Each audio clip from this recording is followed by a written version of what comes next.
தந்தை மகன் தூய ஆவியின் பெயராலே ஆமீன்.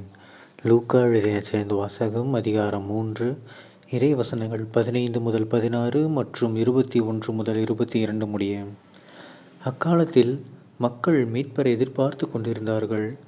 ஒருவேளை யோவான் மெசியாவாக இருப்பாரோ என்று எல்லாரும் தங்களுக்குள் எண்ணிக்கொண்டிருந்தார்கள். யோவான் அவர்கள் அனைவரையும் பார்த்து, நான் தண்ணீரால் உங்களுக்கு திருமுழுக்கு கொடுக்கிறேன், ஆனால் என்னை விட வலிமை மிக்க ஒருவர் வருகிறார்.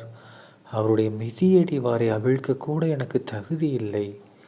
அவர் தூய ஆவி என்னும் நெருப்பால் உங்களுக்கு திருமுழுக்கு கொடுப்பார்.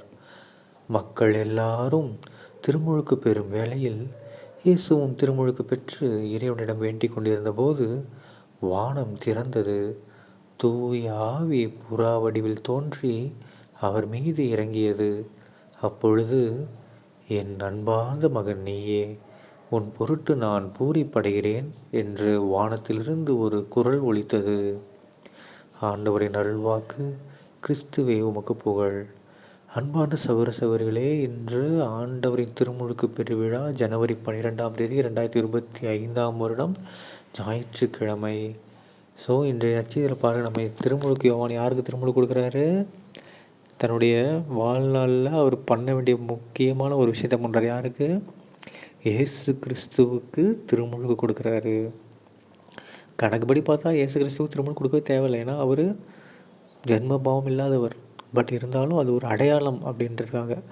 ஏன்னா திருமுழுக்கு யோவான் யார்? இயேசுவுக்கு முன்னாடியே இயேசுவை காட்டுறவர். மக்களுக்கு இவர் தாண்டா இயேசுன்னு காட்டுறதுக்காகவே அவர் பிறப்பெடுத்தவர். ஸோ அவர் காட்டணும்னா அவர் என்ன பண்ணணும்? கடவுளே சொல்லணும்.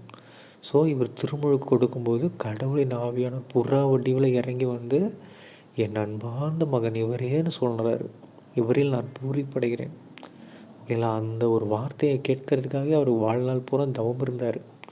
அதை கேட்டோன்னே அவர் சொல்லிட்டாரு, டே, இவர் தாண்டா கடவுள், இவர் தாண்டா கடவுளின் மகன், இவர் தாண்டா உங்களை மீட்க வந்த மெசியா, இவர் தாண்டா ஆண்டவர் அப்படின்னு சொல்லி மக்களுக்கு பயங்கரமாக எடுத்துரைக்க ஆரம்பிச்சிட்டார். ஓகேங்களா? அதனால் நாமளும் தெரிஞ்சுக்கோங்க. எவ்வளோ பேர் இயேசு கடவுளில் கடவுள்னுவாங்க, அவர் தான் கடவுள். ஓகேங்களா? அதை நம்ம எப்பயும் மறந்துடக்கூடாது. அண்டு இந்த திருமுழுக்கு நாளில் நாமளும் நம்முடைய திருமுழுக்கை புதுப்பிச்சுக்குவோம்.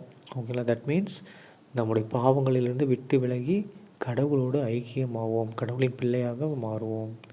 தந்தை மகன் தூய ஆவியின் பெயராலே ஆமீன்.